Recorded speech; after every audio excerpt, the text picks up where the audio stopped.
Welcome back to another 2D to 3D video. I am Follygon, and in this video I'm going to show you my entire digital character sculpting process from beginning to end. Click that subscribe button if you are new around here, and check out my Gumroad link below for courses, tutorials, and my custom brushes.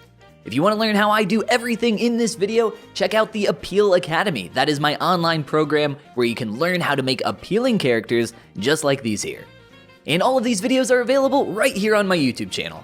I upload new full process videos just like this one every month, so be sure to click that subscribe button to be notified of future videos. In this one, I'm going to be sculpting this grumpy wizard based on the artwork of Esben Lash, at Esben Lash on Instagram. And I know I made a pumpkin wizard in my last video, but hey, what do you want me to do? I really like wizards.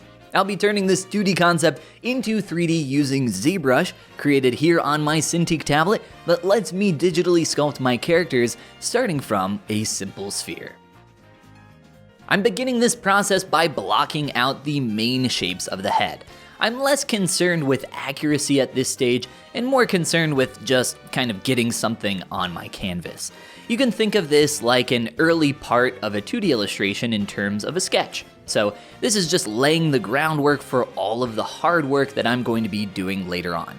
It's really difficult to start detailing something if you don't really already have something to work with there on your canvas. So that is what the blockout is for. And boy, does this guy have a lot of details which we are going to be getting deep into, but let's continue talking about this part of the process here as I begin creating the facial hair for this character.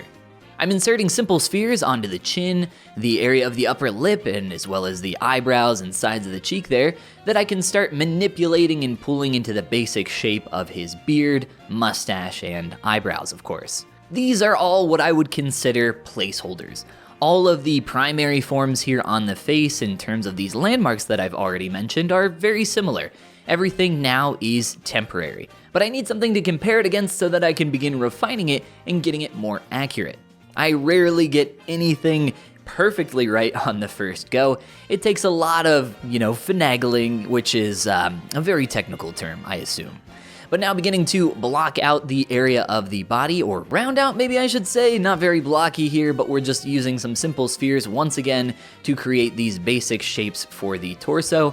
As you can see in our reference image over here on the left by Esben Lash, I do not have any image of the character's body. So what I'm doing here is more of another placeholder to help figure out the proportions for the width of the shoulders, the overall area for depth of the chest, and all that good stuff, because it's going to be covered by fabric, which you can see now as I begin to inflate that face and chop off part of it.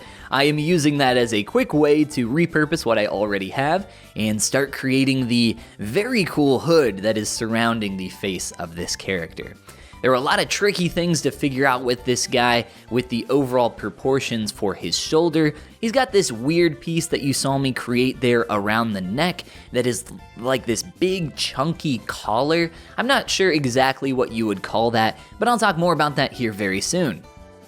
After very quickly creating the pipe for the character's mouth and working on the proportions of that, a very simple piece created using some cylinders, I can now move on to working on proportions a little more. I do this to find a couple landmark areas like that zygomatic cheekbone that's popping out really far, as well as the overall height for the eyes, nose, and lips. Getting those proportionally positioned is going to help this feel like the same character. And, going through and working on everything else, like generally positioning the hood, getting the size of the mustache and beard, and all of that stuff correct.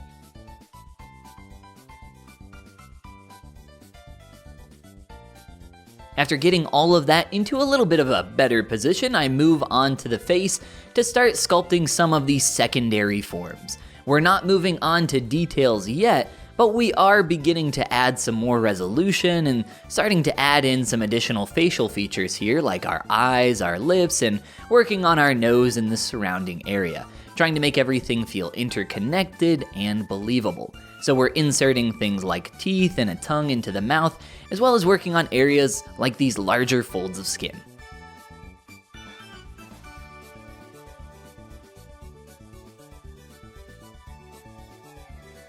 Now I'm adjusting the proportions of the eyes. They were way too far apart, it's really easy to get caught up with what you're working on and get tunnel vision, so I like to take some breaks occasionally, then come back with fresh eyes and be able to fix his eyes and make them feel a lot closer to our proportions for our reference, as well as go in here and start to add in some more of those secondary forms.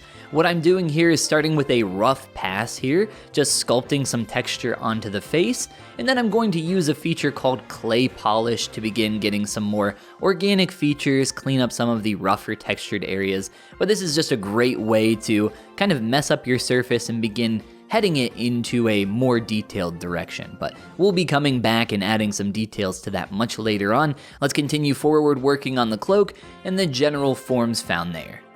There are a ton of different ways that you can go about the process of sculpting folds. I use all of my custom brushes that you can see at the bottom of the screen. You are welcome to grab those from the Gumroad link down in the description if you would like, as well as check out one of my newest tutorials on sculpting stylized folds over on my Patreon. Next, I am projecting the paint from my reference image onto my sculpture. This is a really great way to begin getting things to feel like the finished character, even though we're in the very early stages. As you can see, it looks very awkward. It's also a great way to check on your proportions and see how things are lining up. However, that is just a starting point, because now I need to go in and start actually painting this character. I am using a color spray stroke with an alpha for those that are curious. This is a great way to get some color variation with your brush stroke, and it's something that I use in particular with a lot more masculine characters. For feminine characters, I tend to keep the effect a little more subtle. Then on to painting the eyes with some simple hand painting there, and then a little more color correcting for figuring out the facial hair. I hand paint a little bit of some shadowed areas on the face here, creating some warmer tones around the band from the cheek to the nose, a little more darker and blue around the beard. I'll be blending some of that in later, and then it's off to the pipe to begin creating some of the embers that are going to sit inside of there, as well as this curl of smoke coming up from the pipe, which was just a ton of fun to make. I'm sure you guys have heard me say this before, but I really like sculpting flowing water, hair, fire, and in this case, smoke. Anything like this is just really fun to make. You can get really organic with it, play around with some sharp and soft edges as you'll see me do here. I'm mainly just using my move brush here in the early stages, but now I'm going through with a pinch brush and sharpening really specific edges to create some contrast with that shape as it revolves around.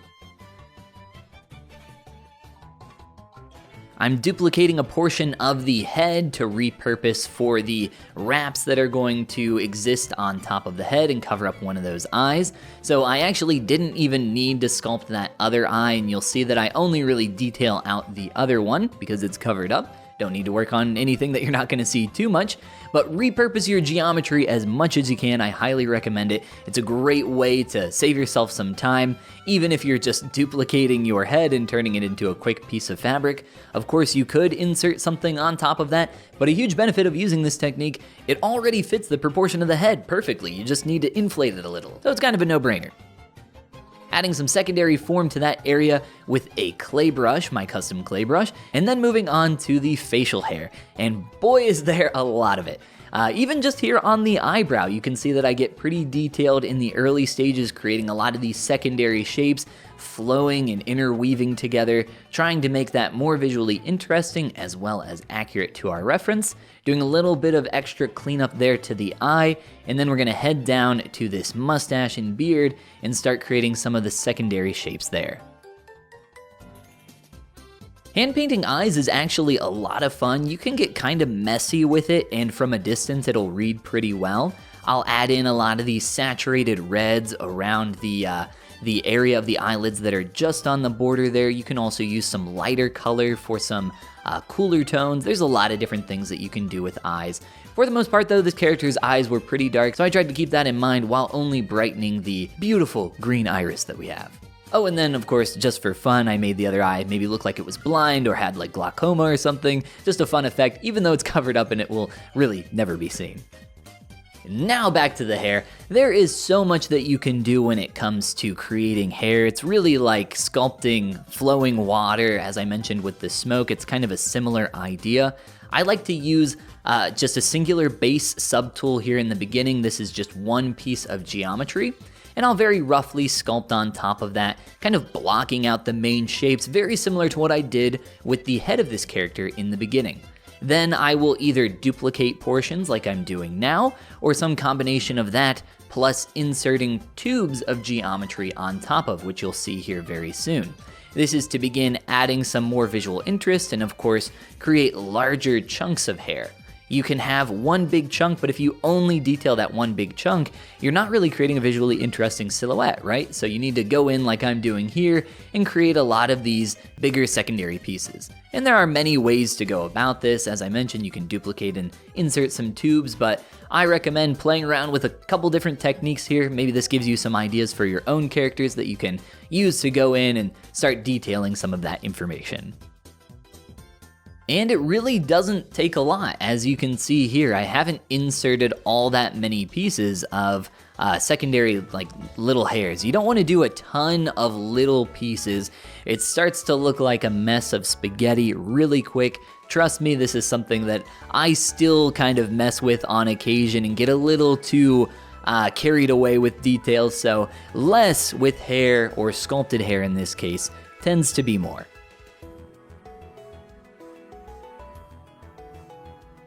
For the beard, it is exactly the same. I create a large chunk, go over top of that, beginning to create some simple brush strokes using the clay brush, and then I pinch over top of that using my mech brush.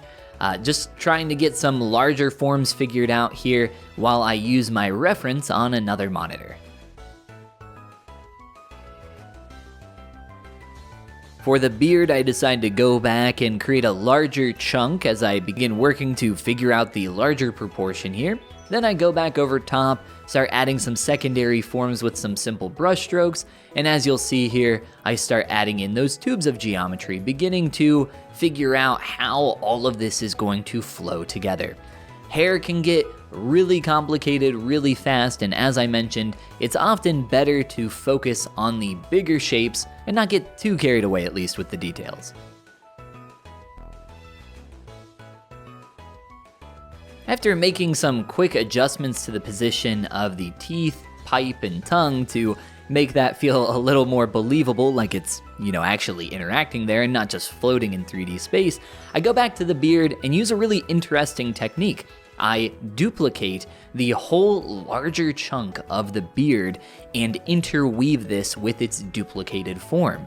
So I have one combined version and one split version from all those separated pieces of, or chunks of hair, and then by interweaving those I can create some really interesting organic detail almost randomly, which is kind of how hair works, but you'll see more of that here very soon. Because now it is time to move on to our clothing. So I have created the primary forms for that fabric, so now it's time to go in and start adding secondary shapes as well as working on overall accuracy. This also includes, as I move forward, discovering new pieces of fabric that I didn't even know existed. In the reference image, there might be a little hint of a corner of a fabric, and that might give me some more information for how I can work on this character moving forward. He's got a lot of layers. He's got this hood, but he's got like a smaller hood inside that you can see, the one that I just created a moment ago, by duplicating the head and repurposing that. And now it's about trying to get all these layers to interact and work in a believable way. Anytime you have a lot of layers of fabric, like I have right here, I highly recommend keeping your geometry thin / one-sided. And what I mean by that for the non-3D modelers out there is don't give your fabric any thickness. You can give it thickness later, but it becomes very difficult to work with if it has thickness while you're trying to get all these layers working together and making sense. It's just a whole nother thing. You're essentially doubling the amount of layers of fabric you have by doing that. It gets very difficult to work with very quickly, so one-sided geometry, at least for the time being, only thickness when we have everything in the right position. I'm also going to give everything here this nice two-toned effect with this darker color on the outside and some lighter, warmer tones on the inside. as well as adding some really interesting texture to all of these pieces of leather. I was very happy with this technique that I ended up creating, which you will see here very soon, but first I need to create the trim that is going to surround all of these areas of the hood. And luckily here in ZBrush, we have a pretty easy way to go about that process. Remember I said earlier, repurpose what you already have as much as you can, and with curve brushes here in ZBrush, you have a really nice technique where you can frame a mesh around the outside of another one. And that is how I created all of the trim around the edges of this fabric here very quickly. Then some oddly satisfying seams around the outside edge. I always love watching that stuff come together.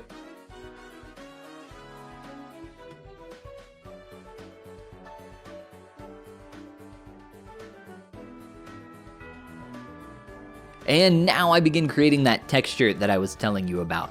A little experimental at first because I'm kind of coming up with this on the fly, but I use this alpha stamp to begin getting the base layer of not just color, but also three-dimensional form. So I'm using Z sub, or essentially pushing into my surface with this stamp while adding this color. Then I go back over top of that, repeating this process with just the color on so that I'm not getting too crazy with the surface texture, and begin adding some more paint on top. By reusing this stamp multiple times, as you can see, it actually creates an extremely similar texture to the leather that you can see on the original image. I also mirror this technique on the inside for this fabric, of course using some different colors to get those warmer tones that I mentioned earlier.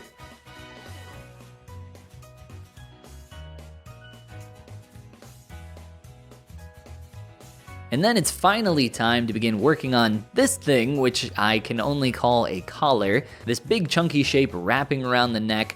There's a lot of kind of awkwardness going on with this shape in 2D, and trying to interpret that and figure out exactly how I was going to translate that to the third dimension is very difficult. When you only have a singular reference image that you are working from, like I do here, sometimes, it can be tough. Some things don't always translate to 3D. I think I did a pretty good job of figuring out how I can wrap this around the neck and make some more sense of it, but that is why I kind of put it off for a little while and worked on some other stuff around the face for a long time before I came back to that. I wanted to spend some time to kind of mull it over, think about it a little bit, and then after some time maybe come in with some hopefully more artistic direction, which I think we ended up getting pretty close. So I'm pretty happy with it.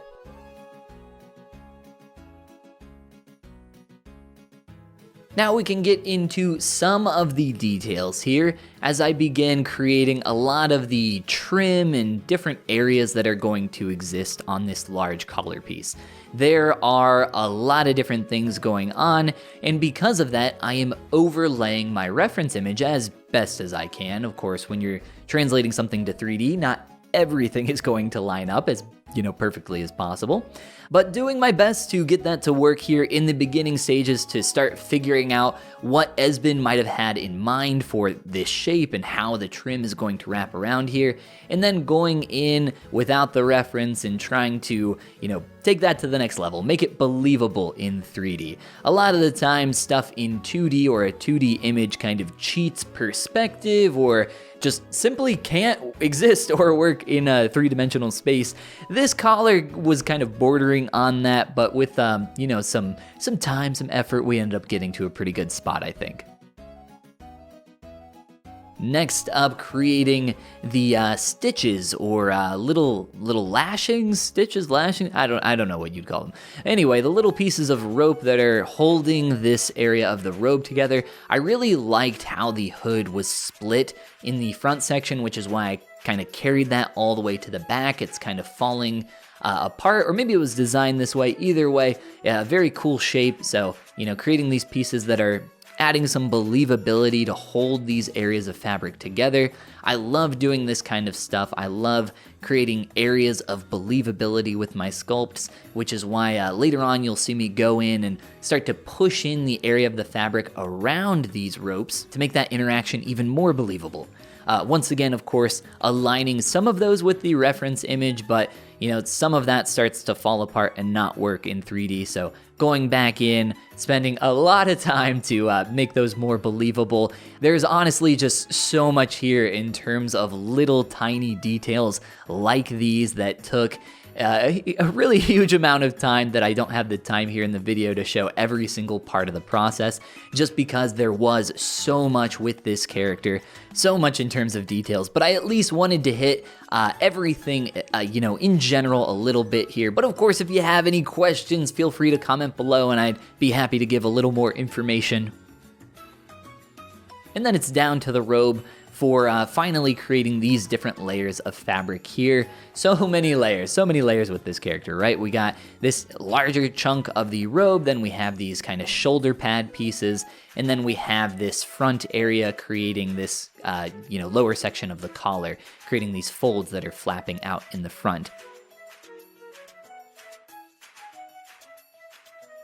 We won't spend a ton of time down here because a lot of it is very repetitive and similar to what I've already done, but kind of repeating that process of the block out, refining these areas of trim, going in, creating the texture as you can see here, and then adding little details of kind of this gold trim that I'll go over with this nice kind of rustic orange color that I pulled directly from the image, a nice little feature of ZBrush, able to sample those colors, creating some brighter areas, and then kind of fading out and giving it more of a sketchy look almost, which is kind of what was going on there in the 2D reference. So I tried to emulate that a little bit here in 3D as well. Some of the folds for the area around the strap of the shoulder, and we're going to just naturally expect some folds there for the area of the shoulders where it's kind of wrapping around the character's body. Just the shape of the fabric should naturally kind of fold there. And then going in and creating the belt and the buckle using simple primitive pieces of geometry. I'm a big fan of any time you can use this kind of simple stuff to start. I highly recommend it. No need to make it complicated from the beginning. Start as simple as you possibly can, and then, of course, later on you can go in and refine some of that. But now going in with the straps, creating some more believability. It's been a kind of theme with this character with all these details, creating something a little more towards realism, but of course, obviously still very stylized here for this character. Going in and detailing all of the areas for the belts, for those areas of the buckle and those pins kind of holding these straps together, but just, a lot of details, right? Wrong, because now we are actually going to detail the absolute heck out of this character. Starting off with the face. Now, if you thought what I was doing earlier was the detail stage, you got another thing coming. Because now we're heading to Detail City, and in Detail City, we got nothing but details. What I did earlier to the face was a simple kind of rough pass to begin getting some organic texture, but now I'm actually starting to take some of these forms and flow them in the specific direction that we might see wrinkles traveling along the kind of general shape of the eye, flowing down and around the nose, and then I'm using some other features to begin inflating and exaggerating a lot of that. As well as sculptural detail, of course, though, we have to add some color differences as well. So going back in, bringing some dark purples underneath the eyes and in that section of the brow to really kind of add some depth there, as well as some warmth to other sections of the face. And then spending a little more time up here on the fabric wrapping around the head to give that another detail pass. Anything that is going to be here in my focal point, here around the face, I want to spend quite a bit more time than some other areas like that lower section around like the belt buckles and bottom of the robe. Although I did spend a good amount of time there, I definitely spent a lot more here. Much like with hair, I'm creating simple tubes of geometry that kind of act as this frayed fabric. I thought this was a pretty clever way to go about this process, and I add multiple layers of that later on to begin adding more and more detail. Same thing with the hair. If you remember earlier, I mentioned you want to be careful with doing too many little pieces of hair. It can turn into spaghetti really quick. So what I recommend doing is only adding a few little pieces of hair. and if possible, try to keep them in an area that frames the face. You obviously don't want to create a lot of these little pieces of hair like I'm doing here underneath the hood, where they're never going to be seen. Or if you're sculpting a character with beautiful flowing locks, you don't want all these little pieces on the back of the head where nobody's going to be looking at them. Keep them around the face, keep them around the eyes, try to bring in visual interest there.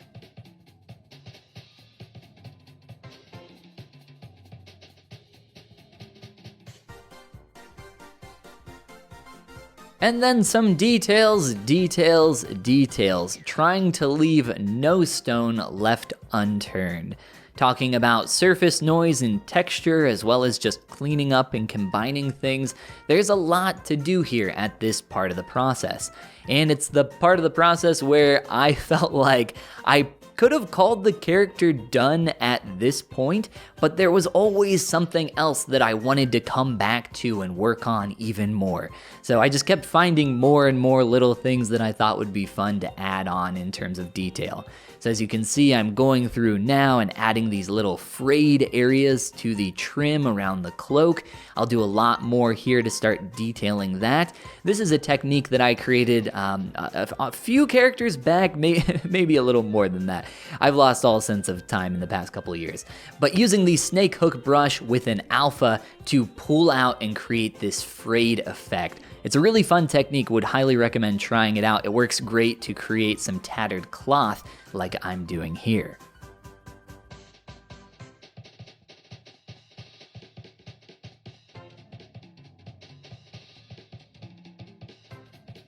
Little things like this might not seem like a big deal, but they add a ton to the believability of all these little things.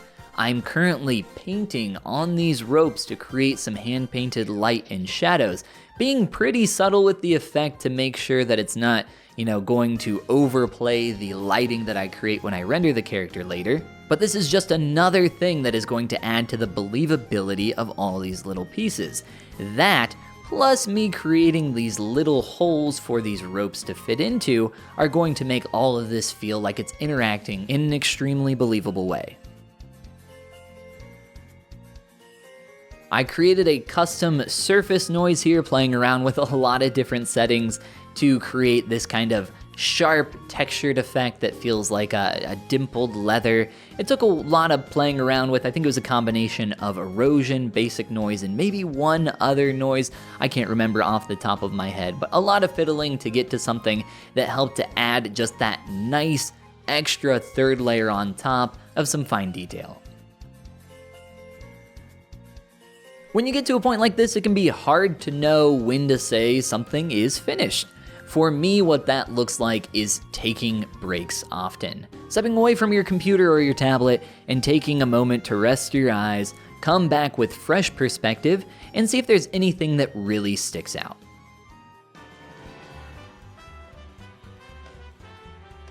There was a lot of that on this character, a lot that I wanted to continue playing around with. I ended up using the contrast delta brush here on the face to really push home some of those details even more, trying to exaggerate them, getting a pretty strong effect here actually. I used a morph target to knock some of that back. You gotta be careful that you don't overdo things. Morph targets can be a great way to make sure that you don't get too out of hand.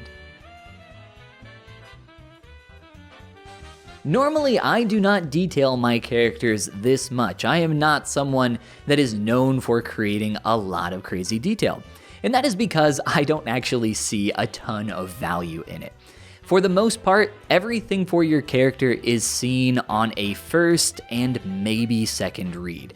You might get that with the way that the internet works, but everything flies by so quick that for the most part, you want to focus on that first read, that primary read of your character. And this is not just because we live in a fast-paced society, but also because this is the foundation. It is the base for everything that you are going to build moving forward, and everything builds on top of that. And if that base isn't good, well hey, nothing you do on top of that is going to be any better. Something you can't polish a turd, right? However, while we get this beautiful curlicue smoke get finished up here, I would like to say there are 3 things in particular with details that I think are really important to know about. First, they can add an element of realism to a piece, obviously. On a first read, details can add noise to an image that helps hide disbelief. Visual noise can be a powerful tool to control focus and also hide mistakes and weak areas with details. What's going on with that shoulder? Well, you might not be sure, but there's so much going on with the layers that it feels believable. And the addition of the third benefit here helps with that as well. You can shift focus. Normally your eyes are drawn to areas of high detail, but by kind of flipping the script and having fewer restful areas than higher density detailed areas, you can make those areas of less detail your focal point. And in this case, the face definitely achieves that effect here. The smoke is definitely kind of another point of rest, even though I'm kind of, going crazy with the details for that. Creating all of this beautiful flow, I feel a little weird calling my own stuff beautiful. I don't want to give myself a big head, but you know what? I actually like the way that turned out. So all of these details tie into one another and help add a sense of believability. Even though this is a stylized character, even though you might make something that is extremely cartoony with crazy proportions, it still needs to be believable. And that is why whenever people design creatures and monsters, they have little hints of anatomical truth in them. And that is because they need to be believable. This is something that is paramount when creating 3D characters. Things like gravity, these interactions that I've been talking about and I'm working on right now, materials, and tiny details are just some of what it takes to achieve this effect.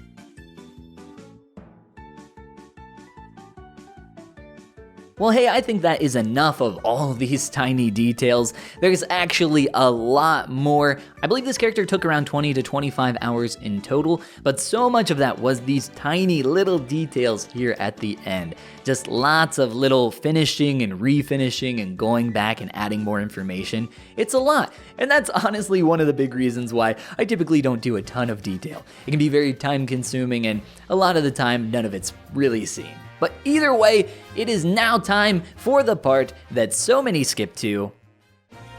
The final renders. Hello skippers, glad to see you, but hey, if you like what you see, as I always say here at the end, I think you'll also really enjoy learning more about the process of how I made this character. Consider going back through and giving it a watch if you did just so happen to skip here to the end. Yeah, I know if you're new around here, I caught you, I do it every time, it's not a big deal, no hard feelings, I appreciate your interest here in my video. And if you'd like to learn more about digital sculpting, check out the links below in the description. My Gumroad is where you can find all of my tutorials and my custom brushes. The Appeal Academy is my big course that includes an ever-expanding massive library of videos on everything I know about creating appealing characters. And if you're not ready for that yet, I recommend checking out my Patreon. You get immediate access to all of my tutorials there as soon as you sign up. Once again, here at the end, if you enjoyed the video and want to be notified of future ones, please click that subscribe button. It helps the channel out more than you could ever know. And click that like button if you enjoyed it. That helps me know personally that you guys are enjoying the content and that I'm heading in the right direction. Either way, I appreciate you so much. Thank you for watching, and I'll see you in the next one.